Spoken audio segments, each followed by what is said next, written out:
Hi Virgo, welcome back to the Astrology 33 channel. Hope you guys are having a good holiday season and a happy new year. This is your January 2021 reading. Thanks to those of you who've liked, viewed, shared, subscribed, and donated to the channel. I appreciate all of that. As far as personal readings go, I'm actually going to bring those back officially in January, so I'm recording this in December, but once we actually do physically get into January, I'll start the readings up again. I'll make an update in the channel regarding that. As far as what we have in front of us, it's a Celtic Spirit as always. And I also pulled some Oracle cards and Mudra card for you guys. So with that said, we'll get started with the main spread. The main situation position, we have the Three of Swords, which is Libra energy, and the Seven of Swords, which is Aquarius energy. So straight out the gate, two of the worst sword cards you could get.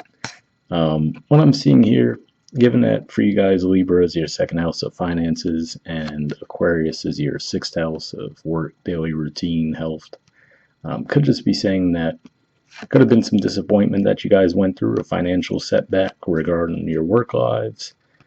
Could have been due to some dishonesty within the workplace. So could go a couple different ways.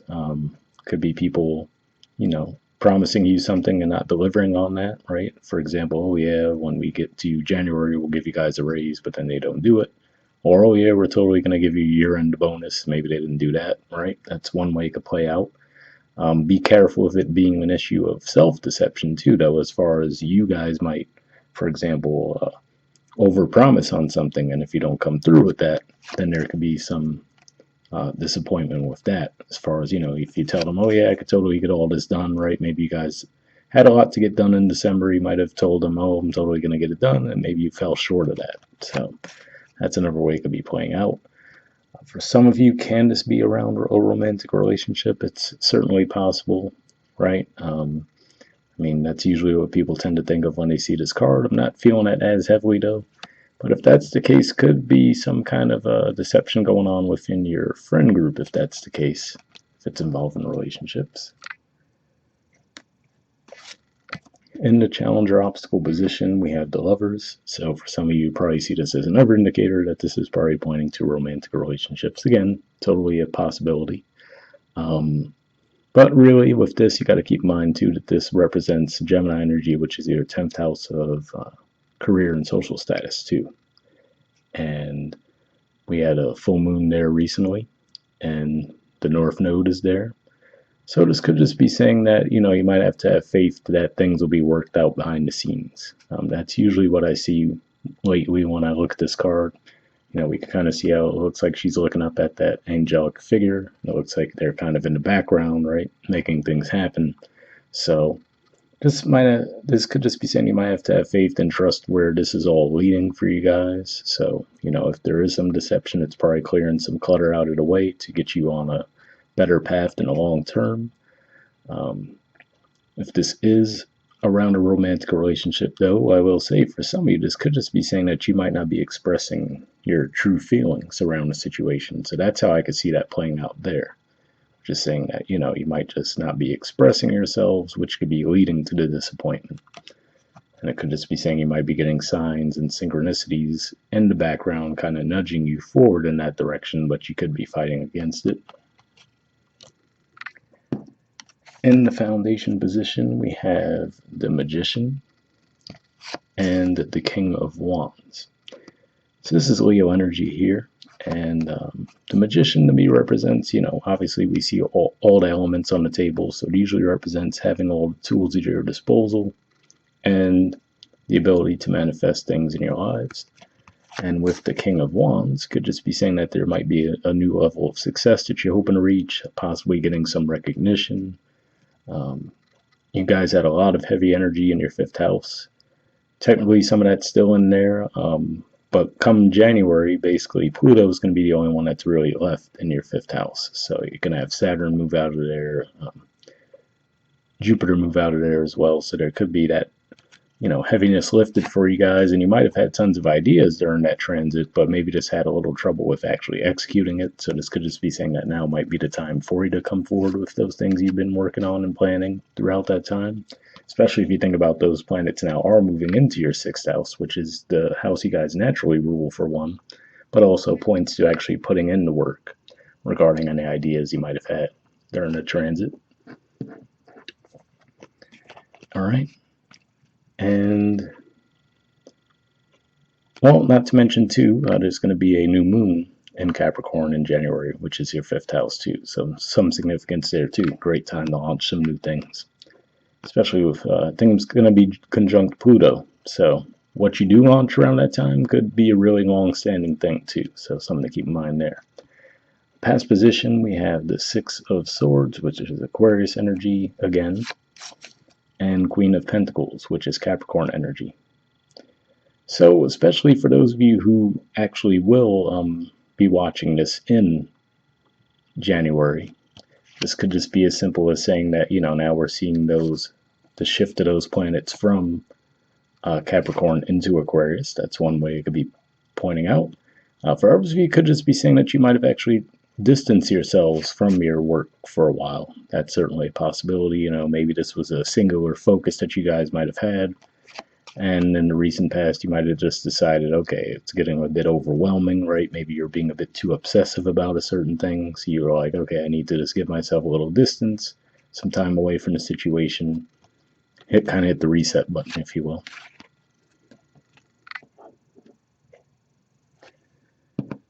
All right. In the present position, we have the Knight of Wands. So this is Sagittarius energy. Like I said, at the time of recording this, we're pretty much still in Sagittarius season, so there's certainly that factor at play. And of course, the South Node is there too, which for you guys is your 4th house. You had some heavy transits going through there not too long ago, but South Node through there could be helping clear out the rest of the clutter too. But here I just see a desire for movement, so whatever this situation is, it looks like you're just really ready to just get back on the saddle and keep riding. So looks like you guys aren't going to let this keep you down for too long, whatever it is. But so overall, I see this as a positive thing. For some of you, this could point to going back to something from your past too. Again, especially like we said, given that Sagittarius represents your 4th house, and with that horse, they're kind of moving toward the past position in the spread.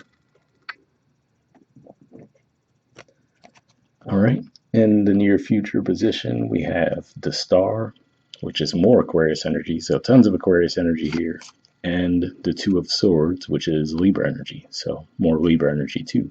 Lots of air energy in general, but especially this Aquarius energy standing out to me because, like I said, that's your 6th house, the house you naturally rule, and obviously, like I said, tons of energy moving into Aquarius, so could just be pointing to that shift for one.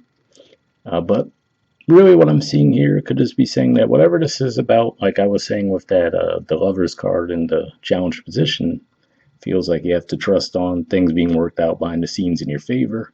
And it looks like they could be directing you on the right path, but it looks like you could just still be resistant to that path for whatever reason. I see a little, especially with that Knight of Wands, this could even be pointing to Defiance, actually. So let me go back to these cards too. So let me put these down for a second. As I'm taking it all in, that's what this could be pointing to. Even that 7 of Swords, Defiance. I'm starting to get a bit of a Defiance theme from you guys now, actually. So what this could be saying is this is you guys actually moving away from stability, from comfort. So that's what I'm seeing there now. And then with this in the near future, could be saying the same thing to me too. As far as, you're being directed, you're being guided, you're being shown the right path forward. But it looks like you're resistant to that for whatever reason. Could just be, turning your back on your emotions as well, of course, just taking a really detached point of view from things and really just getting trapped in your head and having a singular focus on something. All right. In the position of your influence on the situation, we have the Ace of Wands. So if there's not outright defiance, I at least would say there's at least a desire for some defiance with this Ace of Wands here, saying that you want that fresh start. You might just want to completely start over again. And again, like I said, it could be all those heavy shifts into your 6th house, because it could be in a bit of an abrupt energy, especially because as those planets move through there, they're going to be making square aspects with Uranus in Taurus, and of course Mars will be there as well. So there's going to be that feeling, like an abrupt feeling, but also feeling pulled back at the same time. So that's going to be a pretty tense energy for some, and that could be what you guys might be feeling this month. In the environment position, we have the Nine of Swords. So this is Gemini energy here. So again, we're talking about career, social status. So it could even be saying that there's the desire for defiance, but possibly also a fear of how you'd be perceived through doing so, which almost seems contradictory, right? But again, like I said, if you think about, for most of 2021, actually, we're going to have Saturn in a square aspect with Uranus. So that actually pretty much sums up what I just said there almost perfectly, where there's the desire to do something, to break out on a different path with that Uranus energy, but then there's that anchoring from the Saturn energy, kind of pulling you back. So you guys could just really be feeling that energy a bit heavily this month. That could be part of what it is. For here, there could certainly be a lot of overthinking things. Like I said, especially if there was some situation in your workplace that was a disappointment, you could really be reliving that.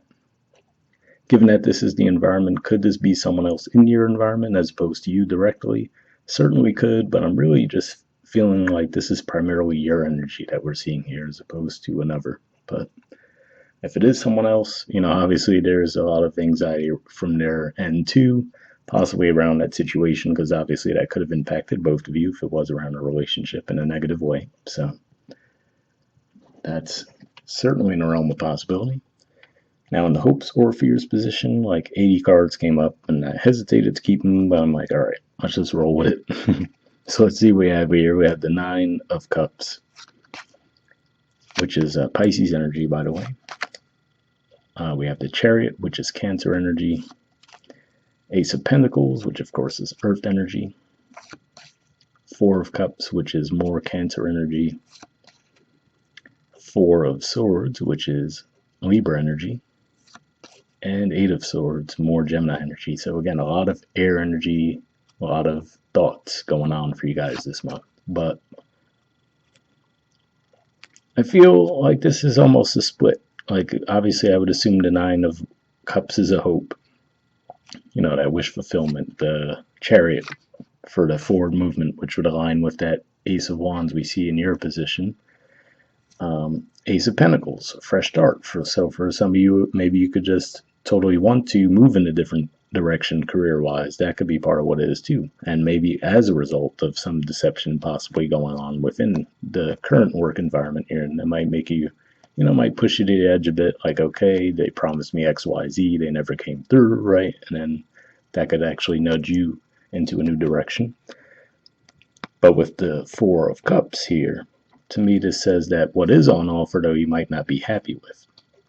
So you might just completely decide to detach, but you might have to look at that a little deeper and see if the reasoning behind that is because there's actually just a fear for you guys to move forward. Like, oh, nope, this opportunity isn't good enough. Don't want it. Nope, don't want it. I'm just going to sit around and wait for when I do. But is that actually what it is, or is it just a fear for you guys to move forward in general? So could be something you might have to examine there this month. And in the outcome energy, a ton of cards came up here too, but kept them as well. So we have Judgment. I usually view this as Scorpio energy, which for you guys is your third house communication. Six of Cups, more Scorpio energy. Three of Cups, Cancer energy again. The World, I usually view this as the North Node and Saturn. So North Node, again, being in your 10th house career and social status, could be around that. Three of Pentacles, Capricorn energy, represents the middle 10 degrees of Capricorn, so pretty much the start of January. Nine of Pentacles, which is Virgo energy. And Knight of Swords, which is Gemini energy. So really what I'm kind of feeling here, and this would kind of make sense with the fourth house energy that I mentioned as well. This could just be saying that you might have to go back to something from your past in some way. Could be a job, for example. Like if you're frustrated where you're at now, maybe you go back to an old career path or an old employer. That's one way it could play out. Or just a person, right? Maybe even an interest of yours that you might have had for years, but you might have let it fall by the wayside. You might be picking that back up. Six of Cups definitely is the other indicator. I mean, this could point to things from the past coming back around, but this is another big indicator for me that this would definitely be something from your past. Could even be a connection from your past, that maybe there was a falling out, and now you're actually going to communicate, extend the olive branch in that situation. If that's the case, looks like it will go fairly well.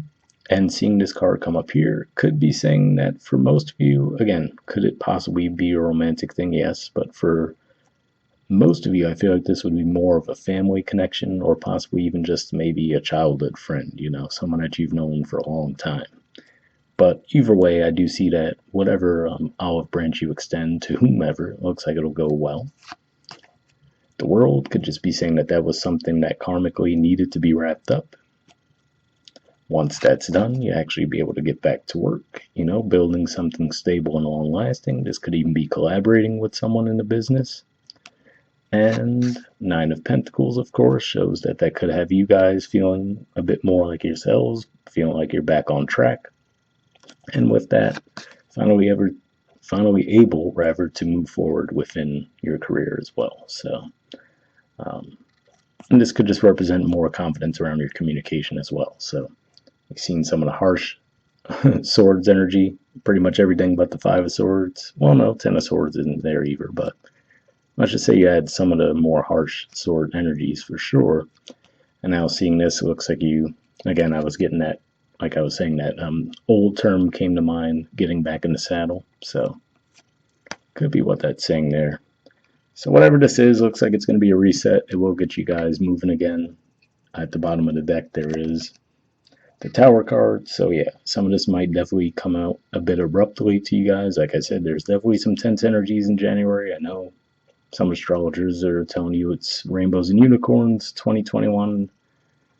I'm not necessarily seeing that, especially not the first 2 months. So I'm not too surprised to see this, quite frankly, but it does look like overall will be a good thing for you guys in the long run. And beneath that, we actually do see the Fool card. So, I mean, destroy and rebuild, right? So, I know it looks a little heavy, but I don't really feel it as heavy energy. So, I don't know. Maybe some of you feel differently about that, but we'll see what the Oracle cards add to the mix. First, we have TikTok. There's the artwork, and the number is 30.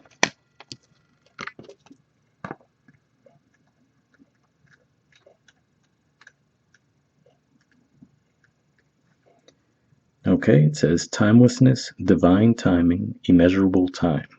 The Oracle's message: when humans created time, everything changed and contracted. People have come to look at life in a linear way, imagining that the past is behind them and the future ahead of them. But what if that isn't true at all? What if everything, creativity, beauty, chaos, and order, were happening now in a glorious timelessness? You have all the time in the world to co-create the life you desire, so release your agenda. Let go of your need to shape each moment to your expectations, knowing that what is yours will never be withheld from you. Miracles are here right now and always show up when you need them, right on time. So definitely a pretty solid message there, as far as, especially like I said, with the Tower energy at the bottom of the deck, but also what I was saying with the Lover's card in challenge position, where like I was getting that feeling that things are being worked out behind the scenes that you just might be resistant to, possibly even a bit defiant. And then that star in the near future position kind of points to the same thing there. All right, the relationship message says love, the fulfillment of desire, and even the body's reproductive cycles have their own timetable. Some things are preordained and cannot be coerced. Everything has its season, its divine and appropriate timing, especially when it comes to matters of the heart. Remember that you always have enough time for love, to find it, to nurture it, to give and receive it. Its clock is eternal and ticks according to the beating of your heart in perfect rhythm. Isn't that wonderful to know? Love is always right on time. So again, a pretty positive message there. Like I said, for the majority of you, I didn't necessarily feel like this was around a romantic relationship. But if that is the case, hopefully that resonated with you. And the prosperity message says your prosperity is co-created by your endeavors as they occur in human-made time and the eternal efforts of your most important manifestation partner, Spirit, in a divine, measureless time. So keep doing what you're doing. Stay positive and make a commitment to remain in high vibration thoughts and feelings. If you heed the message of this card, it will seem as if you will align with your highest calling and your highest good in no time at all, like magic. So what's all the fuss about not having enough time? The prosperous life that is yours will never pass you by. So definitely a good message there. Like I said, some of you guys might have had a bit of an obsessive tendency around your work. For somebody that could even pick up if you're not careful with those energies moving into your sixth house, like I said. So hopefully that resonated with you as well. All right, and next we have Groundhog Spirit. It says time to let go. There's the artwork, and the number is 31.